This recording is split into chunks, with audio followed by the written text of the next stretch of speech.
What's up, everyone? Welcome to the Fortress. I'm Trent. And I'm Gwen Stacy.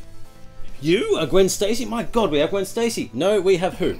We have Julia. AKA Gem Cosplay Australia, and she is dressed as Gwen Stacy or Spider-Gwen because we've just come from the Sydney premiere of Spider-Man Into the Spider-Verse. Yes! Oh, finally. So, before we get into our review, there will be no spoilers in this review. We're going to do a spoiler review closer to the release date so we don't ruin the movie for people.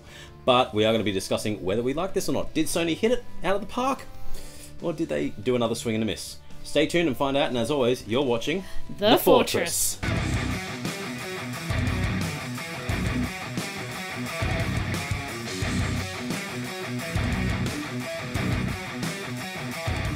Okay. Okay. We are processing. We have just come from the screening. What did you think? Oh my god. Sony, thank you. You hit a home run. Yep. Perfect. 10. Absolutely perfect. Perfect 10. This is the definitive Spider-Man movie. I've been saying it in our podcast all year. This will be the best Spider-Man movie of all time. It is the best Spider-Man movie of all time. By far. Dispute it if you want, but once you see it, you will appreciate it. It is not Peter Parker, the one that you're familiar with. Even though the Earth 616 version is in this film, he is not the star. Miles Morales is the star by far. And my god, they take his origin pretty much from the pages of Ultimate Comics and Ultimate Fallout 4 and just nail it. The characterization, personality, everything about this movie is just amazing. What did you like about it? I loved all of it, like all the characterizations of all the different versions of Spider-Man or People. Spider people. It was fantastic. So we got little hashes of the origin stories of each one, and doing all my research onto lovely Gwen, it was great to see, even just for that little 2-minute, 3-minute snippet. Perfect. Yep. I was so happy. The best part about this movie was the visuals. Yes. It was something that we have never seen or very, very seldom seen before. It was a blend of 2D animation and 3D animation, but it felt like a comic book had come to life. And that is a statement that is thrown out often. No. This had the texture, it had the design elements. It had the colour. It had the colour. If you looked at Spider-Gwen or Ghost Spider or Spider-Woman, whatever you want to call her, the way they had each of the different spiders from the different universes, it was almost like they actually paid homage to the colours they use in their actual respective comics. Using Gwen as an example, it had the pink and purple brush lines, kind of blurry. Yeah, it was kind of that ombre kind of water characteristic wash, and then with the Spider-Man Noir, black and white aesthetics, the very cartoon nature of Spider-Ham, which was quite cute. Peter Parker. Yeah, absolutely amazing. But yeah, the animation was the standout as well as the characterization. Everything was amazing.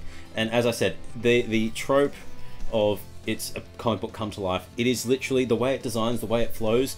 They have the speech bubbles throughout. It is as if the comic book, you're seeing between the panels. They're connecting the panels of the page. It is amazing. I was taken back from it. It was a 2-hour runtime. It did not feel like it. It did not feel like it. It was fantastic. Great. So the overall plot, the spiders come together to save their respective universes because of the villainous Kingpin. That's all I'm going to say, but Kingpin is the major big bad, and we get some really good versions of different classic villains. And yeah, it was amazing. Who was your favourite character? Ooh, Miles. Miles? I really loved Miles because he just did that gawky, awkward teenager really well, and I really related to that, and it took me right back to being 12. Yeah, and this is going to be the Spider-Man that I think a lot of people are going to grow up with, because we got the Peter story in the 60s. We've seen him grown up. We got it again in the 2000s with Ultimate Spider-Man. He died in 2008. Don't quote me. 2011 maybe, one of the two. Whenever Ultimate Comics Fallout 4 was. And then we got Miles. We got to see Miles grow. He suffered through different troubles and tribulations, which is played out in this movie, involving the Prowler. So, little hint. But anyone who's familiar with the comics lore will know straight away what's going to happen in this movie. Anyone who's new, it's explained really subtly but really, really well that you're not feeling left out. Yeah. They're like hints, and then it's explained, but not like it's explained to you like a school teacher saying you're dumb. It's not dumbed down.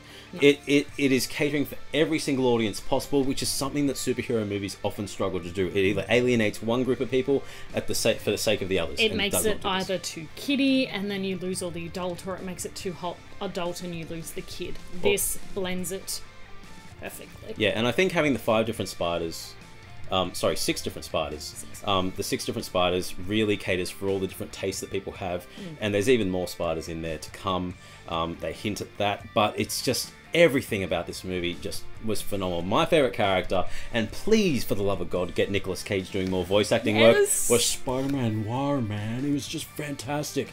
Yes. Dark and broody. It was like a take on Batman, but done really, really well. But that being said, there was no character that was bad. Every character in this movie, whether it be Miles's dad, whether it be Uncle Aaron, whether it be Kingpin, whether it be anything. Kingpin was Liv Schreiber. You had Mary Jane Watson. Mary Jane Watson was voiced by Lenny Kravitz's daughters, Zoe Kravitz. Absolutely amazing stellar voice cast. You cannot fault this movie at all. I cannot fault it. I'm still on a high. It's perfect. It's the perfect Spider-Man movie in my eyes. Yeah, it is what a superhero movie should be. And I am going to spoil this a little bit because it needs to be spoiled. We said no spoilers. No, Stan Lee's cameo. Oh yeah. Stan Lee's cameo. It was perfect timing. You cried in it. You're going to cry again.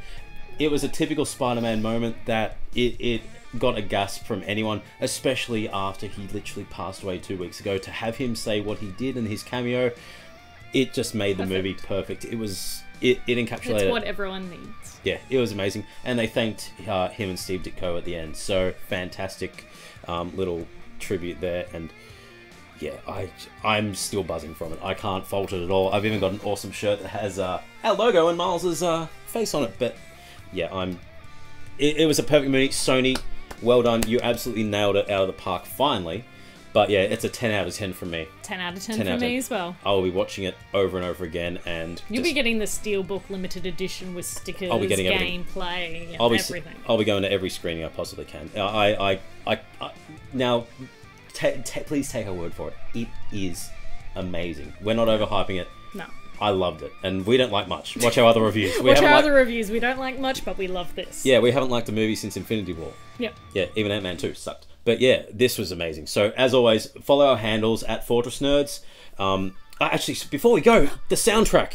Oh my god. Amazing soundtrack. Phenomenal music. It really encapsulated the area that Miles Morales grew up in, the kind of African-American Hispanic nature that is his background. But it also, unlike a movie, say Black Panther, where it was kind of used sparingly, you were going to say too much? I was going to say too much in Black Panther, but that's just my opinion. No. I don't like new age music. No, see, I think the hip-hop was used quite well to drive the plot and to drive the action sequences no. In this it was perfect. Yeah, fantastic in this. Black Panther, not so much. Yeah, and you also had St. Elmo's Fire. Perfect. But yeah, amazing. 10 out of 10. Follow our handles at Fortress Nerds. I'm Trent. I'm Julia. Or Gwen Stacy. And you're watching The Fortress.